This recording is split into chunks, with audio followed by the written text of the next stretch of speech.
Well, good afternoon, friends. Good afternoon. Welcome. Welcome to another episode of Conversations with Dune and Friends. Today we have a wonderful friend joining us.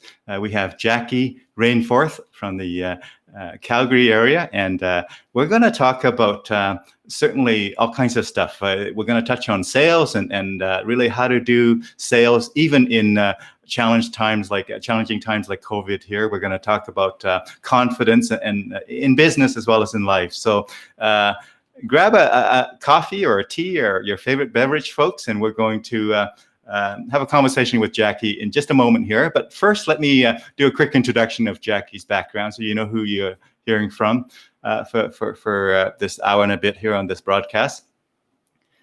Award-winning sales expert, facilitator, and sought-after conference speaker. Jackie Rainforth achieved enormous success as one of the few outstanding professional saleswomen to make it to the top of a male-dominated construction industry. She is the founder and CEO of the nationally acclaimed Rainmakers Business Solutions. Now, this magnetic RBC Woman Entrepreneur of Canada Award nominee is a much sought-after trainer, women empowerment and motivational conference speaker, sharing the proven sales strategies that will take your team's performance from stall to unstoppable. Tips for women to overcome the confidence gap and the imposter syndrome so that they can more successfully navigate their careers upward. Author of the Badass Guide to Superstar Selling, Jackie's superpower is helping you take your sales from stall to unstoppable while being more confident and successful in business and in life. With that short but wonderful introduction, folks, please help me in welcoming our wonderful guest today, Jackie Rainforth. How are you doing today, my friend? I'm well. Thank you, Dune. Thank you for having me. Thank you for joining us. And so how's the weather over there where you are today, my friend? Well, it's not bad. It can always be worse. So we have to be thankful for what we have. You bet. You bet. So it's all relative, isn't it? I mean, It is. in the deep winter, this would be beautiful weather. This would be like shorts weather, like t-shirt shirt weather, right? Okay, well, let's not get too carried away.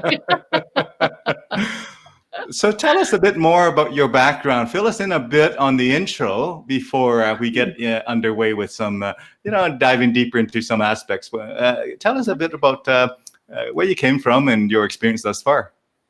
Well, I kind of fell into sales when I was in university, and my first job, I was horrible. I mean, I was really horrible. I would go into the office in the morning, and because I'd received so much dejection. I was selling these time clocks, those clocks where you put the card in. Yes. Yeah, like it wasn't like everyone needed those every year. So I'd go out there door knocking, and I'd get doors slammed in my face. And no, not interested.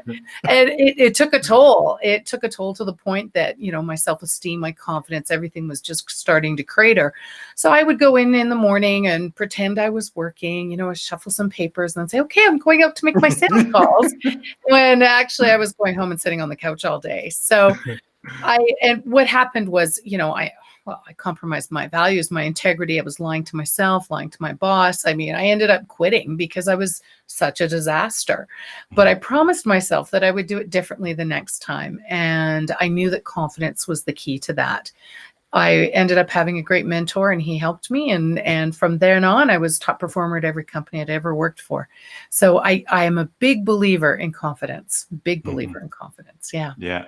Well, thank you for sharing that story. And really, again, it's a reminder to all of us that our lowest point in life oftentimes are pivotal moments where we get to make a choice, whether to let it destroy us or to let it be a lifelong lesson. And sound like you've chosen the latter, and sounds like that really served you well throughout your entire fantastic career, I say. Oh, thank you. Yeah, I was, I've been very blessed for sure. Yeah. So tell us, go back a bit more further. Were you mostly in Alberta, or were you in some other provinces as well? Give us a bit of a a I background as I well? was born and raised in Montreal. My Hmm. parents moved out here when I was a child, and so, yeah, most of it has been based out of Calgary in Alberta. That's Wow. so even these days, I'm all over the place, but home is Calgary for me. Wonderful. Well, Calgary is a beautiful city and have a lot of great stuff. The mountains, least of which is the mountains. But I used to teach a lot at Mount Royal University on site. I still do, but a lot of it is obviously it's all online now. But Yeah. as I go to Calgary to do my teaching and spend my time there, it grew on me. It really grew on me. A great city. Yeah. It is a great city. It's struggling a bit now. We've had a few Absolutely. hits, a lot of hits actually between Yeah. Mother Nature and oil and gas. Yeah. But it is a great city with great people, and they're troopers. They're still, there are a lot of people that are unemployed right now, but they're doing their best to be creative, find new ways, pivot, find new ways to do business and to earn an income. Yeah, yeah, yeah. No, Mhm. I have strong faith that Calgary and Edmonton and Alberta and the rest of Canada will certainly rebound from this once in a lifetime thing called COVID and everything else that even preceded COVID, like you Yeah. mentioned, the oil Yeah. and gas industry, which Calgary is so strong with. Yeah. Wonderful. So tell us, you know, your sales career, if there was one, I'm going to get into this early on. Mhm. If there was one big lessons about sales that you learned early on, what might that be?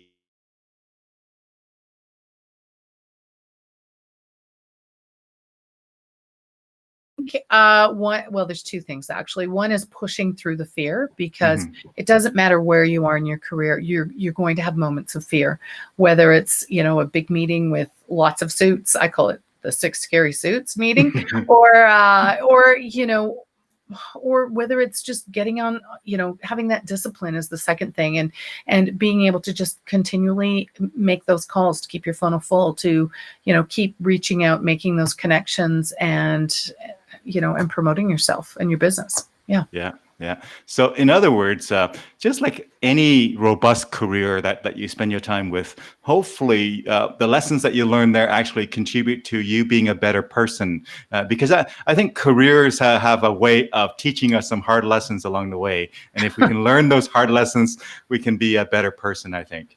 It is. I think life is a journey of lessons, and some are harder than others for sure, Hmm. but the gain on the other end is, it doesn't seem like it when you're in the middle of it, but when you look back in retrospect, yes, it's definitely, we always seem to end up in a better place than where we were before because of it. You bet. I mean, one analogy would be I think about people that we know, like let's say Wayne Gretzky. I'm Mhm. sure he learned more than just skating and shooting puck in his career as a hockey player, as an internationally renowned Yeah. hockey player, a great one as they call him. But Yeah. so wonderful. So with sales, now we're going to dive into various stories as well that Okay. inform your thinking and your you mentor a lot of people, you train and you do speaking and all those things. We'll get into all of those kinds of things and certainly share what people can get from your website and your services. But before we get into those, when you think about COVID time, how has that changed the selling process? Wow. It's changed it a lot. I think one, of course, the move to remote and digital everything, whether that's the Zoom or the FaceTiming or, all of that. I think there's been a real change. It's harder to get a hold of people. People are slower to decide because, of course, they're more risk adverse. Everyone's holding on to their cash. Mhm. The other thing that's happened is I think we need to be more serving in terms of helping more and being more empathetic towards people in the situation and where we are in the world today, whether that's economic and financial, whether that's just our mental state of being. It's tough. It's been a lot of change that came on very quickly, demanding immediate turnaround in terms of making that change. Yeah. In other words, it almost seems like COVID has really pushed the need or the envelope to really be awesome at what you do, because if you're not really great at what you do, then the challenge and the pressure is even more. Yeah. So because, as they say, during good time, a lot of people can be profitable during tough time. If you're profitable during tough times, you must be doing something right. Well, people make decisions based on emotion, and when times are good, they make a lot of emotional decisions. And I think what's happening now is you need to, one, there were fewer sales opportunities than ever before, so you need to maximize them. And two, it is about getting back to the basics and the skill set, the processes, the systems that will provide the maximum amount of success for you. Before you could wing it on charm and a conversation. Well, it doesn't work that way anymore. You really need to know your stuff. People have much higher expectations, especially decision makers, C-suite execs. They have much higher expectations with probably a lot less patience than ever before because they're super busy. It used to be about money. I think now there's been a real shift to time. People are more protective of their time than they are about their money. Yeah. Wow. Yeah. Cool. So tell us, beyond the sales, obviously any one of us who work in the fields or whatever field it is, we tend to have some other extracurricular activity, whether you call them hobbies, whether you call them the home life and whatnot. I understand you do some scuba diving, right? Is that true? Or is that? Well, it was going to be a hobby. I tried it for the first time and I didn't have a very good experience. What happened was my husband had scuba dived before, so I took the lessons. I did the shallow dive, all the training and everything. We went out for the big dive when we were 45 feet underneath the water, when someone said, "Hey, can I take a picture of you?" And I did my, hokey Fonzie pose. And next thing you know, my husband and the gentleman that took the picture started to swim off. And of course they've got flippers, so they're really, moving. I turned and I couldn't breathe. I could feel, my lungs filling up, and I thought, oh, that's weird. So I look off. My husband by this time's way off. And so I fell back to the training, where you blow out the regulator. Unfortunately, I tried that a couple of times and it didn't work for me. I could still feel my chest, filling up. I felt like I had swallowed water. Actually, I hadn't, but I felt like I had. And next thing you know, I was just boom, out. I saw the light, crossed over. You do the little, hey, I'm not ready. You beg for your life. Please, I promise I'll do better, be better, whatever you need me to do. And it's kind of it's a moment for sure. And I received a message that day. And the message was, Jackie, you haven't been listening to the signs and signals. You've been blessed with many gifts and talents. You need to get out there and help people feel more confident and successful in business and in life. You have a new path ahead. And just as quickly as I went out, I came to the dive master, shaking me and tapping on my mask. He had later told me that he had seen my body go limp and my eyes roll to the back of my head. I ended up spending 3 days in critical condition, kind of clinging to life, but really thinking about that message. And, my own sales success at that point became quite hollow. And that's when I became a sales trainer and tried to help other people be more successful. So and it turned out that what it was my body can't tolerate negative water pressure. So the capillaries in my lungs ruptured and filled with fluid and my heart stopped. Oh, wow. Yeah. Wow. So scuba diving is not in my in my future. I'm not allowed to scuba dive. Yeah. Well, that's what a story. And again, any really life traumatic event tends to have an impact, a long lasting impact on us. And I'm glad that you had allowed it to really be a message of service, the ability to kind of turn that into really helping others and really working on leaving a bit of a legacy beyond just being a high performer that you were. And when you were done with your sales career, nobody really is going to miss you in quite the same way as when you help them be successful as sales professionals that they are. So that's pretty cool. Well, thanks. And again, it is one of those moments, those life lessons that that really do change things. And I think you're right. Serving it has become a major priority for me, and it is something. I mean, I look back on my career and all the wonderful people who were mentors to me, who helped me become the success that I had become. It is about giving back. Yeah, yeah. I'm just going to bring in a photo of that. Hopefully, you are okay with kind of seeing the photo and just Oh, reminiscent on the, yeah. in some way it was an awesome experience, and in some ways it was a life-changing experience, and obviously extremely scary experience. Well, yeah, it was terrifying to say the least.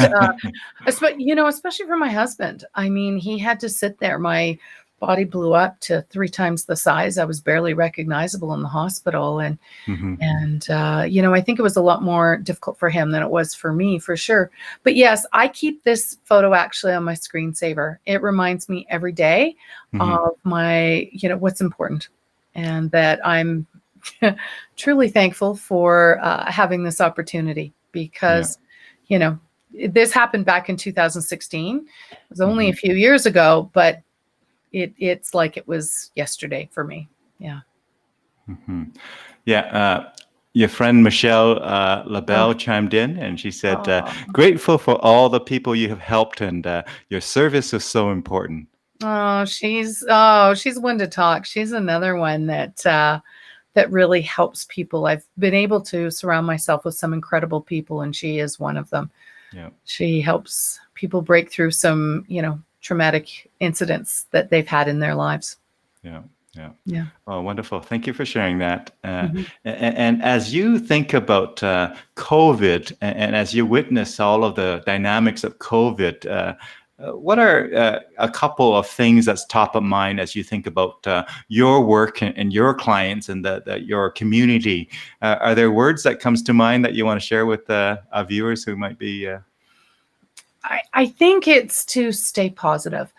So we're working from home. It's a lot harder. It's easy to feel that dejection and rejection because, it's just harder to get a hold of people and harder to sell our products and services. And I think that, sales is a real roller coaster career. You can be up and down, but those downs can be pretty low, especially when you're not interacting with anybody. You don't have that office interaction and that, hey, high five, and here's somebody else's success to inspire you and keep you disciplined and motivated, right? And I Mhm. think it's mental health. I think it's a huge issue these days. And as we've moved into the second round, it's tough. It's taking its toll on people. And I think that's what I worry about the most. That's why I say, hey, reach out, just say, I was thinking about you today. How are you Mm. doing? Yeah. It doesn't have to be a sales call. It's about heart, putting Mhm. your heart first and being people centric in terms of, Mhm. just saying hello. Yeah, Yeah. yeah. Which actually reminds me of a quote that I love from back in I think it was in the 90s when I used to do a lot of sales across North America as well, and I thought I was pretty good with presentation until one day I actually listened to those cassette tapes, yeah, right, Yeah. Yeah. 12 cassette tapes, and I only remember one thing, but it changed how I view leadership. It changed how I view sales. And the quote goes like this. I think Okay. it was from the Council of Selling series. And it says, people don't buy your products or services necessarily because they fully understand them. They Yeah. buy your products or services because they believe that you understand them. And so I Yeah. changed my focus to how do I understand people and how do I convey that I understand it and make sure that they feel like they're understood. Because when they feel understood, then you can then have a different conversation than if they were like, oh, a bunch of features and products, but you don't really understand me or my world or my company or my business or my team. Right. And that's how selling has changed. I kind of help the entrepreneurs, the business owners, the professional service providers like accountants and lawyers and financial investors. You need to talk about what's in it for them, what's Hmm. in it for the client, because so often that's the big thing that gets missed. With my corporate clients, they typically know that. Hmm. And, it is about proving value for the person that you're talking to. But Hmm. it's changed. The amount of research has to be better. Like expectations are higher than ever before. Mm-hmm. And those decision makers expect you to check them out online, to find out what's going on, and to really know about their business, know what their problems are and what gaps could exist in their business. So yeah, it has certainly changed, but it is all about the client. You need Mm-hmm. to really, know what you're talking about. And again, it's that whole thing where you can't just throw mud against the wall with your personality and charm and hope that, for a hope and a prayer that you're going to get the sale. It doesn't work that way. You have to have a real foundation for selling and the processes, the systems to really get you to that success. Right. And that's part of it these days. Yeah. So in many ways, not only in sales, but whether it's in accounting or other professions, the work that can be automated should be automated, Yes. and we should focus on things that require the human touch, things that require the strategic mindset, things that require the human connection.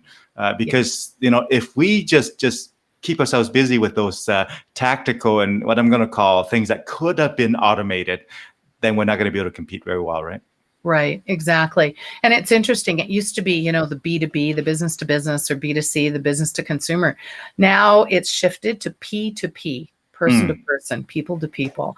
That's what matters. It is about how we make others feel. And especially these days, we need to have that empathy and that concern and, really focus on that and put those administrative operational things aside so that you can spend that time more one-on-one with clients. Mm-hmm. Yeah, thank you. Because that's where you're going to make a difference, right? Yeah, absolutely. Yeah. Absolutely. So do you have a story of, I'm going to ask you, by the way, thank you, Michelle, and thank you for other guests who are watching right now, other friends who are watching right now, and feel free to do what Michelle have done there, chime in and interact with us, ask Jackie questions and encourage Jackie. And, it's always better when we have more people in the conversation, right? So thank you, Michelle, for demonstrating that. So Jackie, as I think about, let's just say sales and whatnot, do you think that more people or fewer people are going to be practicing the sales kind of career? Do you think the field is shrinking or is it expanding? Well, I think as automation improves, I think that people are going to have to be, one, more specialized at what they do, and two, better at what they do. So I think the field is going to shrink because there are so many people out there that are just doing the personality, and charm thing. And it is going to be about skill set. I think as automation comes into place, a lot of the tasks, the administrative tasks, will be handled either by specialists who can, create the lead or kind of get things ready for the salesperson to walk in. And for that reason, I think that people are, it's going to be more difficult for salespeople because they're going to have to be better skilled at what they do. Right.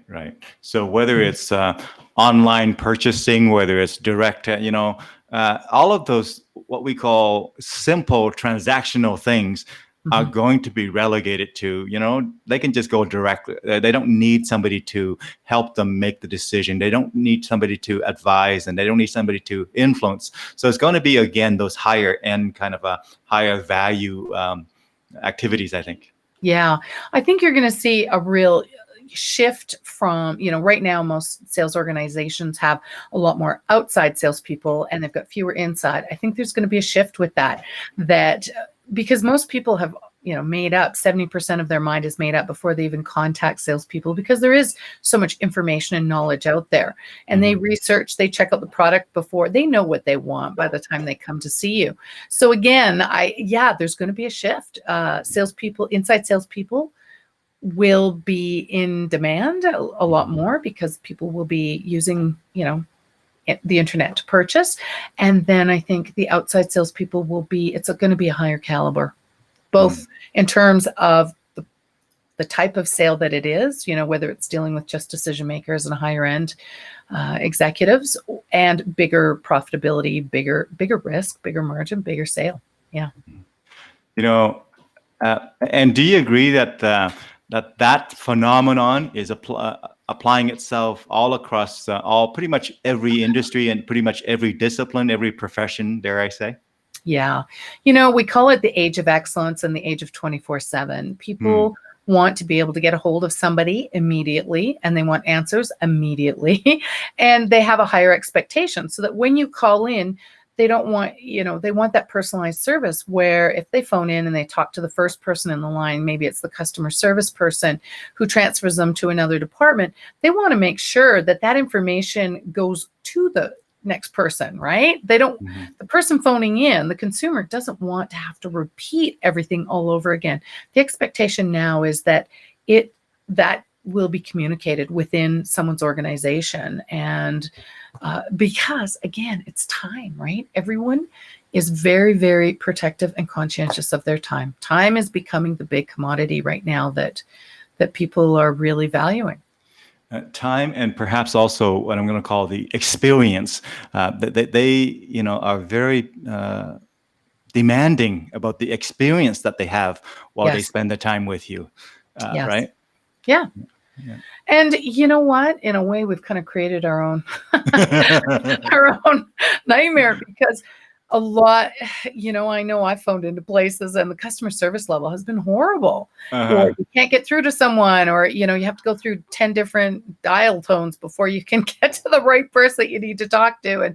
And, you hit the wrong button and you have to phone in again. And it's just frustrating. So I think, yeah, we are up leveling all of our service expectations for sure. And companies need to follow that to, if they want to continue to be profitable, Right. because So, it's those that stand out and, that are going to gain that competitive advantage. I love that phrase that you use, the term, the age of excellence, right? Uh, Yes. let's just unpack it a little bit. Okay, I sure. mean, when you hear about the age of excellence, what I think of is like anything that's mediocre or just sort of below the average or below expectation are going to fade itself out to be very commoditized to whether it's automation or robotics or whatever have you. And then we humans are going to have to kind of fill in that top level gap of excellence, right? Yeah. I think it stems back to the history of selling. Back in the day, hey, no offense to timeshare people, but if you've ever been to a timeshare presentation, Yes, or I have. you've been, you know, you've been pushed to beyond, like it's aggressive and it's uncomfortable and nobody likes it and they don't let you go. And people are tired of that. They will not stand for that anymore. And selling has changed. I think, societal trust levels are the lowest they've ever been in the history of the world. We've Hmm. had, there's been a real shift, right? The pendulum swinging again, but that whole shareholder only focus where, when you had companies that would just blindly let go thousands of people and because of profitability and expectations of the shareholders, right? Hmm. That is changing things. Then you've got, we had all that greed and the fraud, the Enrons, the Bernie Madoffs, the Hmm. Sears Canada, all of, those big bonuses, and people don't trust anymore. Hmm. And part of that, I think, that age of excellence is you need to earn that trust. You need to earn the trust and you need to be really good at what you do. You need to be an expert if people are going to spend their money with you. Hmm. Yeah. Okay. Yeah. Yeah. Now, I'm going to bring in your website and tell us a little bit about what people might find on your website if they were to go there. I'll also display the website address there, but tell us a Okay. bit about what they would find. Well, the website is a work in motion. It's always changing. Always is. It's always changing. Yeah, I think, yeah. So what's that? Well, first of all, the 7 crucial steps to successful selling. I provide a lot of value on the website. There are lots of things, great tools that you can sign up for that will help you to, if you're feeling like you're at home all alone and you're feeling uninspired, pick up some of those things and, fill them out and find out. These are pictures of me speaking, different speaking events that I've done. And yeah. Oh, there. That you can't see the screen, but it says basically people have a fear of selling, especially entrepreneurs and business owners. And I say it's not selling, it's telling, educating, advising. People want partners. They want collaborative, they want to work collaboratively with you as a partnership. That whole thing of the old assertive, aggressive, slimy salesperson thing is gone. It's modern selling is really about serving and partnering with your clients. So and I do a lot of speaking and training, different forms, different things that I can do just to help people, because again, it's my way of giving back. Yeah, as they say, people hates to be sold, but they love to buy. Yeah, because we all buy an emotion and justify with logic. Oh, I So, really, really want that. Can I afford that? Where am I yeah. going to get the money from? Right? Yeah, so if you can be the one to help them buy what they need and buy what they want and buy what it is that will serve their particular requirements, then they're okay with that, but they hate to be Yeah. sold. Well, and it's interesting because I have a course. It's called Personality to Profit. But basically, there are personality styles, and based on the different personality styles, people have very specific triggers to purchase. And one of the personality styles, of course, is that they need to, well, there's one that'll buy with no problem. They're all emotional. They're the ones you really want to target because they don't hold back. There's another group that, they always need collaborative decision making. And one of the other groups, they have to do research. So it's kind of neat when you find out what those triggers are Yes. and how much it can help. Yeah. Emotions are very powerful. Oh, You can they have are. 5 different pieces of logic, and then you have one piece of emotion. Emotion Yeah. wins. Yes. I think my husband would wish I didn't have as much emotional purchasing in my life. Yeah. Yeah. So I'm gonna delve into the speaking and training a little bit. So when you do your own speaking and training, what is it about it that resonate with you so much? I assume you still love selling, and I assume you just also love speaking and training. What is it about speaking and training that resonate with you? Well, one, I've been there and I've done it. A lot of people train or speak and they're just basically regurgitating somebody else's stuff. I've been there. I've been awful. I had to, I know what it takes to get better at selling. I know the processes and the systems, but I've made it really simple for people. And that's what I think, the old days of selling, oh, you need to remember this script and do this and do that. No. It's much easier. It's much more natural. And I think that's a big thing because I've been there and I've done it. I know what it takes to help people succeed. And I can do very small adjustments for people, and their sales start to skyrocket. So that's important. The speaking thing, and again, it all comes back to that scuba diving. I love helping people. It's important to me to help people. And I love getting up there and, making a difference, giving people simple yet modern, implementable takeaways that'll make a difference in their business or in their life immediately. That's what I try to do, is to provide value, real value that can, change their life in some way. Yeah.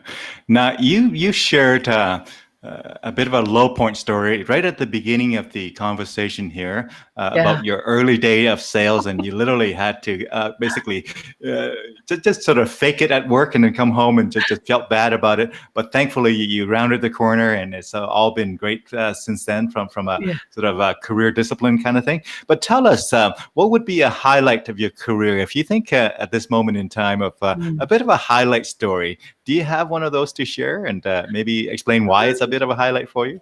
Yeah, I've actually, I own my own sales agency representing a large global brand.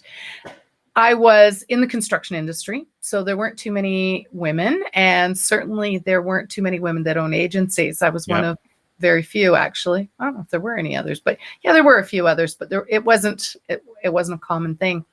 And what I did was I used those same principles, those, simple selling processes and systems.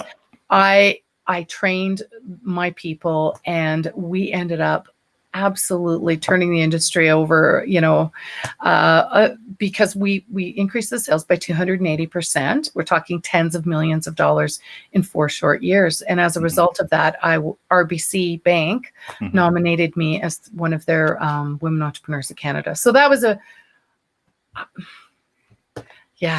moment. That was a moment. And again, it wasn't all me. It was my team. I had a great team. They, I just gave them the tools and they implemented it. And we just, we nailed it. You rocked it. We rocked it. We rocked it. Yeah. So it was great. Yeah. Well, thank you for sharing that. And You're welcome. I know that's a very high honor to receive that award. And congratulations to you and your team for having accomplished that. And, when I think about, again, back to, there are people out there who think of salespeople in a certain way. I personally have huge respect for good salespeople because that is a very difficult art and science to master. And it is a very worthwhile thing because, again, forever and ever, people are always going to need something, are going to want something. The question is who help them get it, what it is that they need and want, right? Right. And so typically the salespeople are in that, what I'm going to call ideally a trusted advisor, if you will. And I think in the future, there's going to be more of that need to be trusted advisor because things that are, transactional, they can just get it directly from Amazon, get it directly from wherever. But it's when those complex purchasing decisions, that's when they need a bit of a trusted advisor. Right. It's truly about strategy and finding, it's strategic selling now. It really has. There's been a real movement. My mother-in-law always used to say, "Oh, you're so lucky as a salesperson. You get to go for lunch all the time." And, I said, I am. I'm very, very blessed to have such a great job. But I put it in perspective by saying, have you ever gone to a Christmas party and you walk in and you don't know anyone in the room? You know that feeling that you get? That's what selling is about. It's about pushing through that fear to go up and talk to people and introduce yourself to people where a lot of times you really don't want to, right? But it's that feeling sometimes that other people, we're not just out doing lunch all the time or playing golf or any of those things. I mean, it really has changed, but it's that feeling of when you walk into a room and you don't know anybody. That's what selling is about. And it's being able to move past that. Yeah. Again, that's why you talk about confidence. And that's why, in any profession, what we see from the outside is really typically tip of the iceberg. That's why these memes that we see on Facebook and social media that says, any profession. I happen to be a musician as well. And you think about musicians and say, okay, band members. Here's what the public thinks of band members. Here's what your friends or your spouse thinks of your band members. Here's what you think a band member is, and here's what it actually is. Or here's what your mom thinks a band member is. So I think the same with sales. I think there's different ways to see sales, and it's multifaceted. It is. Well, and people don't see the work that goes in behind it, right? So even as a musician, people don't see the work and the practice and the time and the effort and the training that goes in behind being a musician. It's sort of the same thing with a professional salesperson, right? You look at any other job and they have to go to school and they've got all this stuff. It's the same for everything, but people don't often see that. Yeah. So here you are with, what is it? BSBTM. Tell us more about that. Well, I actually flew out to Ryerson University in Toronto, and the Women IT Management Program had me out there to talk at a conference that they were having. And that's what it was. There were actually men at the conference, and they too really enjoyed what I had to say. I tried to always customize whatever I'm talking to the people that are in the audience, because as you said before, it's about them and giving, them tangible nuggets that they can walk away with. Yeah, you bet. Yeah. But that was an honor. It was a great time, flying out there and to be asked by such a great school to speak on, to their students was just amazing. So yeah, it was great. Yeah. Now, while I bring up some other photos here, in the back of your mind, also think about an interesting experience you had as a speaker that you might want to share. Just to get the idea, get our viewers to understand a little bit about what a sales speaker's kind of day might be like, or what might Well, be. yeah, I guess, I don't just speak about selling. I also I do motivational speaking with regards to the scuba diving accident and some of the things that I was taking for granted. And it's a reminder to people that, yeah, you want to surround yourself with good people in life and really push through those fears and do the things that give you joy. I also speak about women empowerment because I help the younger women. That's what I was doing here. It was about diversity and women empowerment. Being a woman in the construction industry back in the day where there were no women in the construction industry as salespeople, I've learned quite a few things along the way, and I do share those moments. This particular photo is with a group called Women Talk, and I would talk about basically, just have fun and talk to women and remind them that it is about living life and to not just stay in the status quo, to push themselves a little bit more, to push through their fears and to really make sure that they're not holding themselves back. Hey, that microphone is also very good for singing. Do you do any singing, my friend? No, I'm terrible. No, I don't sing. That'll be the next thing that once you have a little bit more time eventually, maybe that's the next thing. Because that could be. Karaoke isn't even on my list. Like that would be a big fear that I would have to push through. But it would be, it wouldn't be fun. It'd be fun. People in the audience. Oh, this was an award that I won. I won the Leadership and Mentorship Award for helping other women. And so, I was very blessed. It was a great moment. Actually, two of my friends, Lisa L., who's the financial advisor, and Roseanne Normando, who owns Normando Window Coverings, they too also won awards at that event. So it was like a big trifecta of friends winning that year. So it was lots of fun. Yeah. Lots of fun. No, I definitely know Womanition quite well. A number of my friends are, some of them are actually directors in that organization. So it's very, I know they do some magazines and some featuring of various folks as well. So they have quite a mission there to, again, inspire and help women in entrepreneurship and otherwise. Yes. Actually, I worked with Dorothy Briggs, who owns who owns Womanition. I worked with her years and years ago when she too was one of the few women in construction. Yeah. And of course, now Darla Zook owns it down in Calgary, and we, big supporters of it. It's a phenomenal organization. Yes. So there you are in your kind of office look, and when you think about sales, I'm going to poke a little bit of two terms that a lot of people use, and just want to get clarity on those from you, your perspective on sales versus marketing. What are your thoughts on those two terms, sales and marketing? Well, sales and marketing, people often get them confused. Marketing is the promotion of the product or service. Selling is actually, creating the deal, gaining the revenue from the actual process of selling. So they are different, but I think as time goes along, they are going to be a little more merged, especially as this automation and technology takes place. There's less emphasis in terms of marketing products and services because people don't trust anymore. They don't trust the ads as much as they used to. And where salespeople are coming in, we're building our own brands. We're doing social selling online. It is about the person. People need to know you, like you, and trust you. So the marketing now, you're promoting yourself, your product, your service. Even if you're working, like I'm dealing with an auto dealership right now, even for them, their salespeople should be online, social selling, not just the product, but building their own little network, because that's what's going to be very, very important as we move forward. Those people that bring the network of contacts with them, that's what's going to be really important as we move forward. It's the people, right? It's that people to people. Yeah. Again, the transaction, the actual sales transaction itself is well understood and can be automated and can be mechanized and can be offshore, or can be outsourced, whatever it is.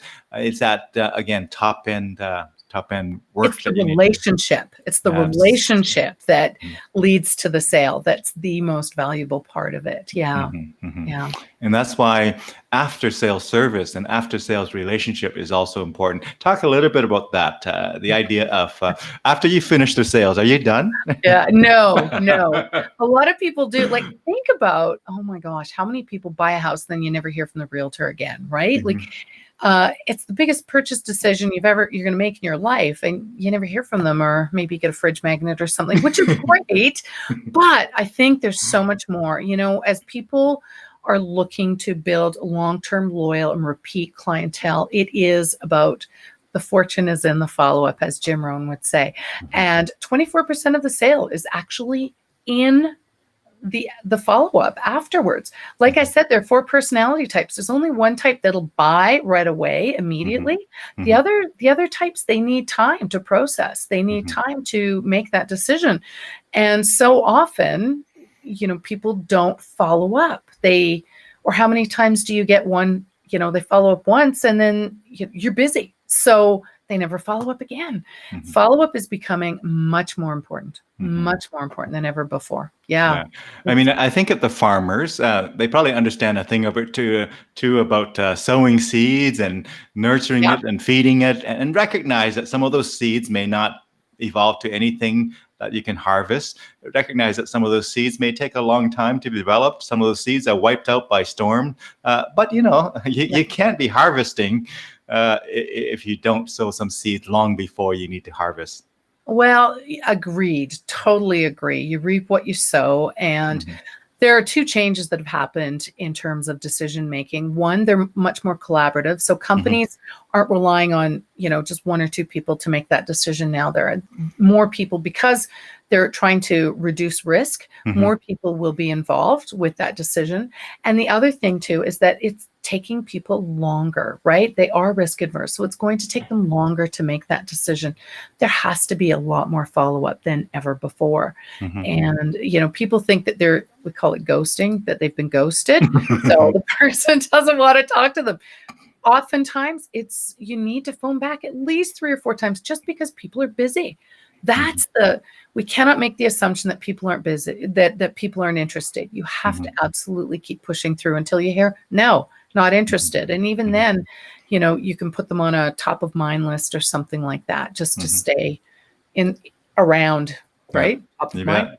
Yeah. Tell us about this book, and the title again is the Badass Guide to Superstar Selling. Yeah, it was a controversial title. Let me tell you, I still. What year was that? What year was that? That was actually last year. It's been 1 year. It released last year. Facebook sent me a 1-year reminder that I put up the other day. Yeah, the title, Badass. I've got the definition. Badass is about being fierce. It's about being fearless, not giving up. It's all those good attributes that you need to be a really good salesperson. So it's that modern take, again, on the definition, not the not the older version of it. But if you look it up in the modern dictionary, you'll see badass is actually it's a great term. It really is. And you need to be fierce. You need to push through. You need to have it's an honorable term. It's an honorable term in today's language. It is an honorable term. And, they say in terms of marketing, any audience, good or bad, is good for your brand. Because I wasn't sure about the term, and the publisher's like, yes, that's great, he said. Yeah. Boring is one of the worst sin of marketing, isn't it? Yeah. Yes, it really is. Yeah. Boring is bad. Boring is bad. Yeah. Cool. But the book itself, it's gotten great reviews, and it's a great foundational starter for people, business owners, entrepreneurs, those professionals. But it's also a great reminder of the processes for more seasoned veterans in the selling profession. Yeah. Now, this photo reminds me, I'm sure you do a lot of online stuff these days, just by nature of COVID and whatnot. What are your thoughts on online technology, online kind of experiences? And do you have any kind of stories to share or experience that you've learned from that whole online engagement in your role as Well, I'm busy doing I've everything has changed again. I had done a year ago, and it's that's one thing about change. It is consistent. It is always there. With COVID and everything that's happened, we have absolutely moved into a new era of digital everything, and Mhm. people need to pivot. Those people that aren't pivoting are going to be left behind. So I do a lot of work with different corporations and different businesses in terms of getting them up to date on remote selling, on social selling. Social selling on LinkedIn is the new cold calling. It's not about door knocking anymore. Everything's gone virtual. And a lot of that is helping people learn how to do that. And so that's what I've been busy doing a lot of lately is helping people. Have I had nightmares with technology? Yes, yes, and yes. One of the things that's happened with technology is that people have, we're a little Yeah. less formal now than we have been in the past. It's people know that there are distractions. There's kids climbing into the lap of mom and dad, or there's a dog barking in the background, or even our dress, although not like the news anchor who was in his shorts, not that kind of dress, but it is less formal and it's more human, which in the end, that's what we all want, is more human. It's that P to P again, that person to person, people to people. People want to deal with real people. They want to know that you do make mistakes, that you aren't perfect, that things do go wrong. And I think another P is patience. I think Mm. we do have patience for that. Those little things that go wrong. And yeah, I think we all need to be a little more human, a little more patient, Yeah. and a little more personable. Yeah. Yeah. This is not the time to be robotic because, if you compete with the robots, I have news for you. You're going to be challenged. The Yeah. robots are pretty good at being robots. Right. But we need that connection, especially today with, all of the COVID stuff that's going on. People are isolated. We need that connection. We need to reach out and say hi to people and make sure we know, just say hi. That's it. Yeah. To let them know you care. Mhm. Tell us a bit more your take on LinkedIn. Of course, Yeah. I'm on LinkedIn, and most professionals who are in the professional services field and professional disciplines tend to be on LinkedIn. Yes. Some of my Facebook friends, when I say, join me on LinkedIn if you happen to be on there, some of them is like, why would I want to be on LinkedIn? Tell us about why should people be on LinkedIn and who should be on LinkedIn? Oh, well, people in the past always thought of LinkedIn as that's where you go to get a job, but it's really changed. How do you put this? It's the business forum. If you're in business, you should be on LinkedIn, period. They are gaining 1 million new users a month. It's huge. It is significant. And they are people that have money, right? They have jobs, they're working. So they're a great target audience. And with all of the options that you can get right now, it is great because you can just delve right down and narrow in onto niche markets and reach out, do those warm calls before you actually pick up the phone and do the cold call. Engagement on LinkedIn. I teach this stuff all the time. How do you social sell on LinkedIn? How do you engage? How do you, meet people, target markets that you never would have normally without that incredible platform? I guess it depends too what your market is. If you're, if it's not a business forum, then yeah, maybe Facebook is a better place for you. You just need to know what your target market is. But Yeah. LinkedIn, love it. It's Wonderful. yeah. Well, I'm glad you love it because I also download this Facebook Live video uh, Yes. and upload it to YouTube where people can share nicely on LinkedIn and website and things like that. Because, Yeah. whether it's LinkedIn versus Facebook or LinkedIn versus other, when you kind of post maybe a Facebook video on LinkedIn, it's not going to see as much traffic, right? Right. Yeah. Well, I do 3 sales tips a day on LinkedIn and a weekly video. Mhm. I post everything on there. I've got 20,000 followers, so they love seeing all the stuff that's going on, and they do watch those videos. And here's the thing, with people in social selling, it has moved to video. With the Gen Z, they have been raised on technology. These kids have, I say kids, please don't take that wrong, but They've been raised on technology, and video is where it's at. You get 5 times as much engagement with video than you do with photos. Photos get twice as much engagement as text. But there is a huge movement right now. Everything video. If you go to my website, we're putting more and more video up all the time because it is, again, I think people want that connection. They want to see you mess up. Videos don't have to be perfect. I'm often going, oh, blah, blah, blah, back up. Let me do that again. And, people want that human to human touch. And that's what video does for you. So start taking videos, people. It's big, really big. Yeah. I mean, again, as you mentioned before, it's about relationship building. And when it comes to relationship building, if they can see and hear you, preferably live would be cool. Then it's more real to them than just some well-crafted text. Yeah, it's interesting. Yes. Well, and even with the video. So if you take video that's been spliced together, where you take little moments, event planners, they don't want that because they know that you could be really bad at speaking and taking all the good parts and plunked it all together. Yeah. What they're looking for is, what are they like? How well do they speak in a long period video? Not just like, you need both, right? If you want to, part of your marketing is in those little splice things, but they really want to know, can they interact? Do they have energy? Are they, what did we say before? Boring is bad. So that's the stuff that people are looking for. And event planners these days are looking for that as well. Again, back to that analogy of a band. If you don't have a video of a band performing live a few songs and see how they interact with the audience between songs and see how the audience behave and react to what it is that the band is sharing, if you're just listening to a well-crafted MP3, who knows how many take they did to do that, and who knows if it's actually all them, and who knows how the audience felt about it, who knows if they could actually engage the audience. A well-recorded CD is fine, but a live performance in front of real audiences is always good, right? Yeah, people want real. They want real, authentic, genuine. They want to be dealing with, to see those little mistakes and to know that people are real, because how you speak or how you play and how you recover, all of those things, right? It's just part of it. We just need that emotional connection to people nowadays that we're missing, particularly with COVID. Yeah.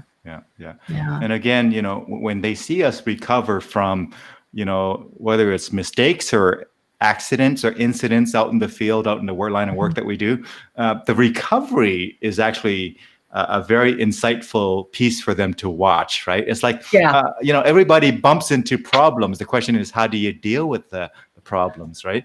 Now, Michelle chimed in again here. She said, authenticity is the new gold. It is. It's funny that you bring that up. On Thursday last week, I was out in Banff and I was doing some training for a client, and they didn't have, I don't know what it was, but my battery on my computer died. So there was no more PowerPoint. I just had to, okay, let's go. Luckily, and I think the more experienced you are, the better you get at recovery. But I had, there was a handout. So we just basically started using the handout and went from there. With technology, you need to have a backup plan just in case. Yeah, you got to be good enough that just yourself is plenty good, and not relying on everything else, right? Right. Yeah. It's interesting, when I talk about women empowerment, I tell women only apologize once. That's all you need. And even then say, hey, listen, this won't happen again, right?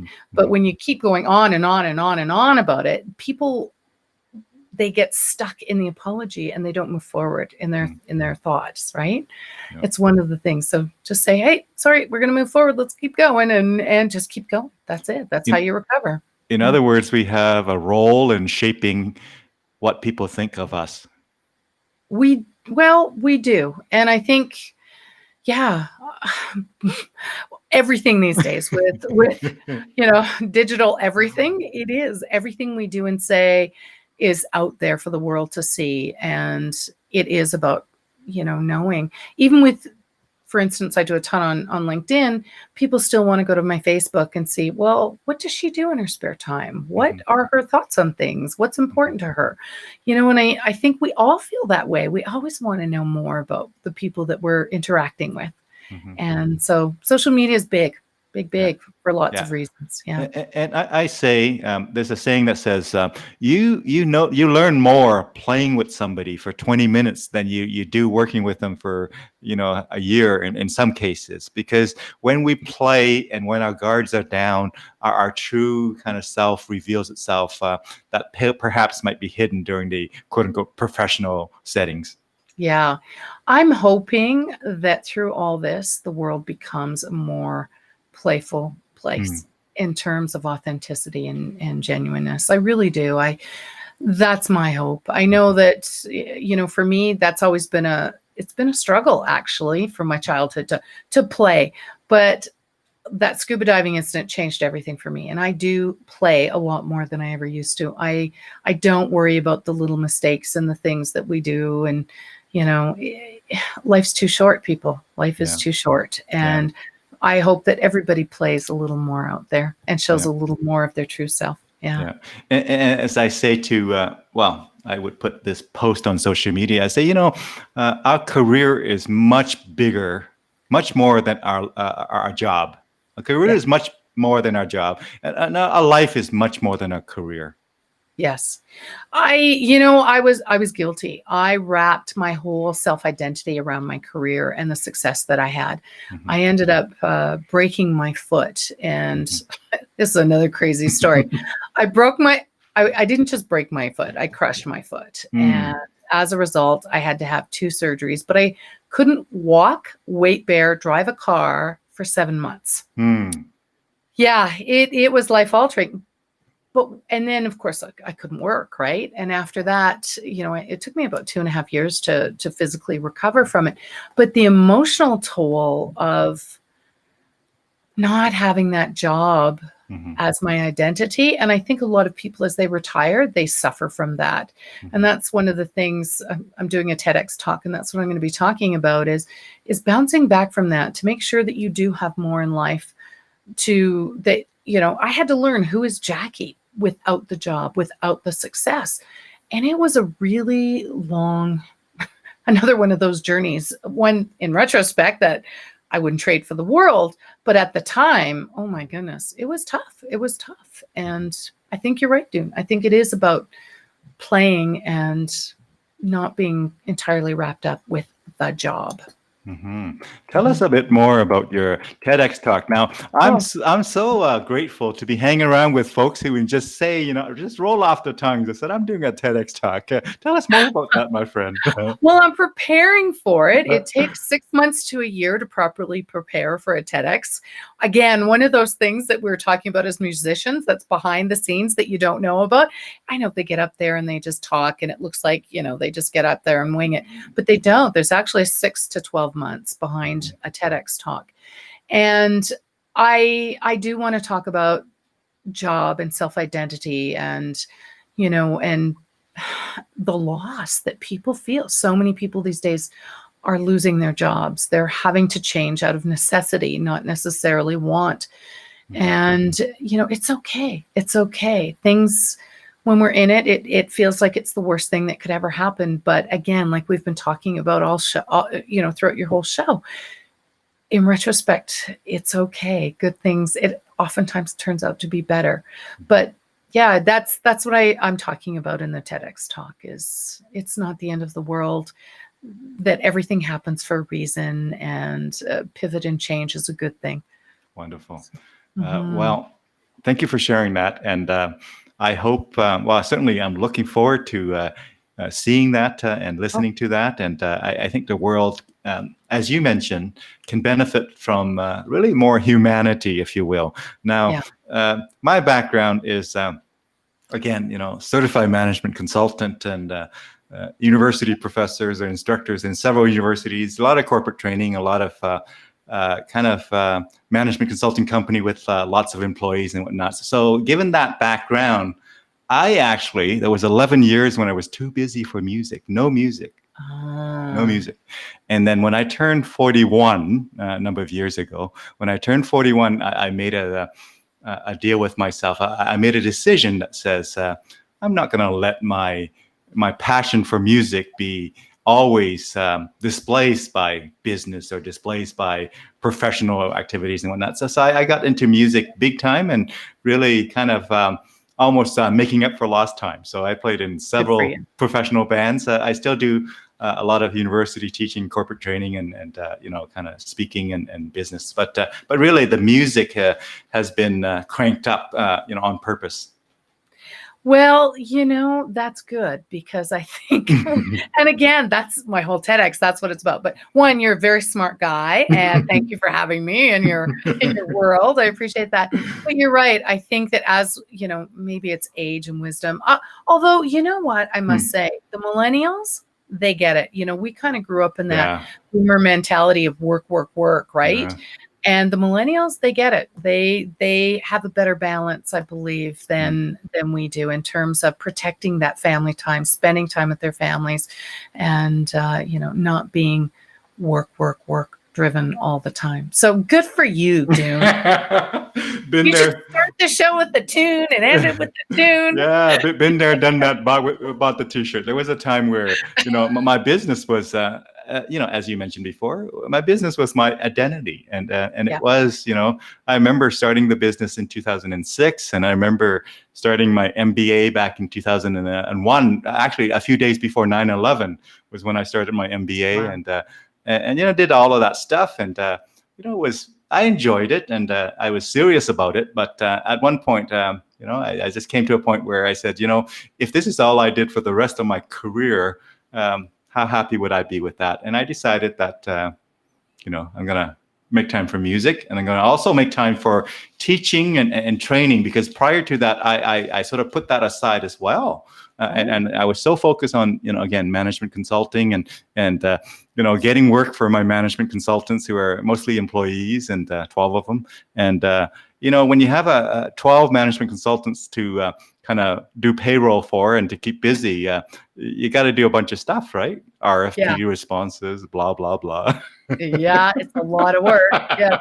Yeah. People don't realize, I always have this thing, entrepreneurs do what most people won't, so they can live life like most people don't.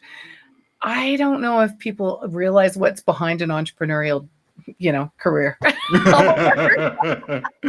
Yeah, yeah, if you had 12 people, that's massive. Yeah. yeah, Just yeah. doing payroll is painful. Yeah, yeah, yeah. And even rent cost a lot back then when we had space, and but I scale it down, and Good. really gotten into the next phase of my life, which is more about again, sharing, and it's a sharing years, whether it's sharing music, whether it's sharing business or leadership lessons, and things like that. But tell us more about what you're up to in the next, let's say, year. And now Oh, TEDx Talk is one. Do you have some other yes. exciting project to share beyond that, my friend? Yes, in January 26th, I'm speaking for the Calgary Real Estate Board. So that's a biggie. Nice.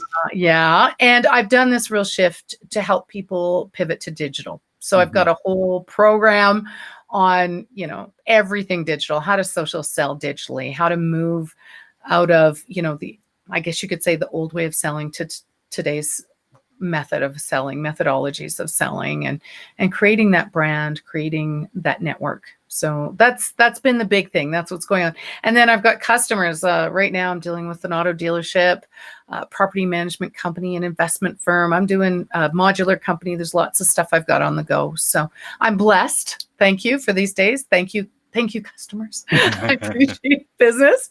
And I'm lucky because I do incremental and accountability learning. So I break it up to maximize the learning retention that people get. And so that I have strong relationships, long-term relationships with clients. So I'm Yeah, lucky. well, Yeah. have fun with that, and congratulations on these. Really, when you get to combine your skills and strengths and experience and proven professional discipline with your passion that lights you up, whether it's speaking or training or coaching. Do you do much coaching, my friend, or is it mostly speaking and training in a larger group? I do group group masterminds. Mm. That's yeah. And I will, we cover a topic twice, for every second week. We'll cover a particular topic and the group asks questions and we go through it and just really help people move ahead, past those challenges, past those issues that might be holding them back so that they can become more effective and in their selling and in their success. Yeah. So I do that. Got a bunch of webinars coming up every Friday now till Christmas. I'm doing a big Selling Made Simple, January 14th, 15th, 16th. It's a 3-day, 21-hour program to help people really up-level their skills. So yeah, lots happening. Yeah. Cool. Well, webinars are cool too. And so I wanted to ask you a different question. When I reach out and say, hey, Jackie, would you like to come on and chat about various things? And you say, yeah, sure, Dune. Were there areas that you want to chat about that we haven't gotten to yet, my friend? Were there topics that you want to explore? We got a bit of time. We got a bit of time flexibility. You know what? It's just been a real pleasure speaking with you and hearing more about your music and your the coaching and training that you do.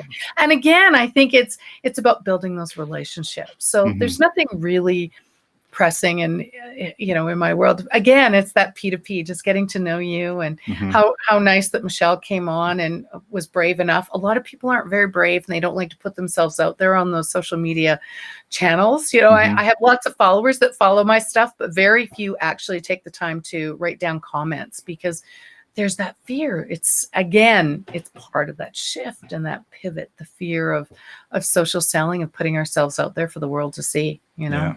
I've been, pretty lucky. I've, never really had any negative things happen. So yeah, just for fun.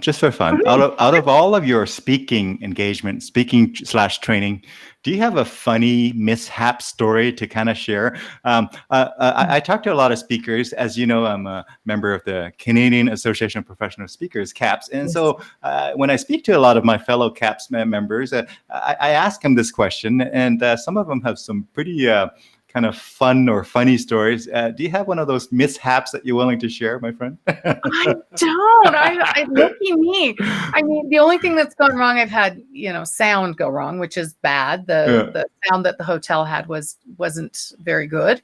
And I always try to bring a photographer and a videographer to those on-site type of events. That doesn't happen anymore. So of course we've got Zoom, but no, I don't really. I think the hardest one I ever did was when a table of ladies showed up that I knew. That it's harder to speak, when even I did a big presentation for CAPS, right? It's always speaking to your peers that is the most difficult of things. But yeah, so far so good. I don't want to jinx myself. So. And what would be even harder is speaking to your family, let's say. Oh no, I'm pretty good there. I can. Oh yeah. That's not a problem. No, family's not. No, what else is? What else has been difficult for me? I have a billboard. A billboard went up and people are texting me going, oh my gosh, I saw you in this billboard.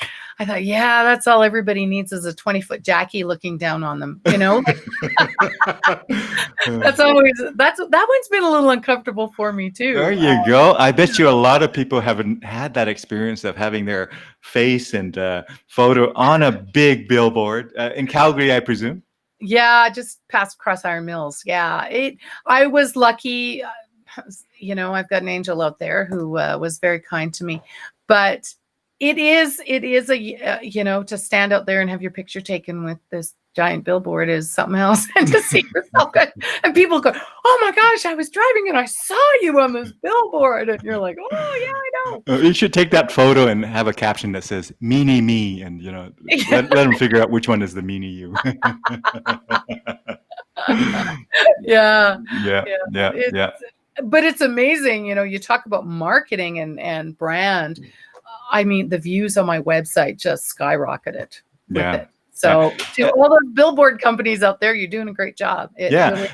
Which is a great reminder to the idea of when people hear about you in from many different sources, they then start to form a different opinion of you. If they just only hear about you from you only, that's one opinion.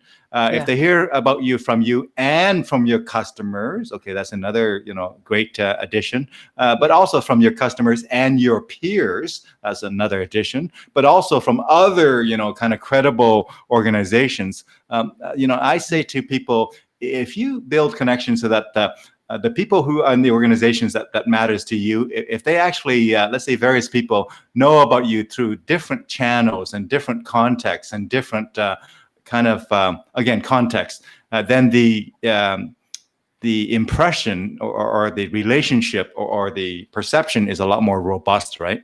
Yes. And yeah, I agree. And I think it's important. And I think my personality comes through in some of these things that I do. Like, I'm always a goof, right? Maybe people don't want that professionalism, but I have to tell you, that scuba diving incident changed my life. And I do believe in being real and having fun and enjoying life and living life to the fullest, like we were talking about, and really forming those authentic relationships.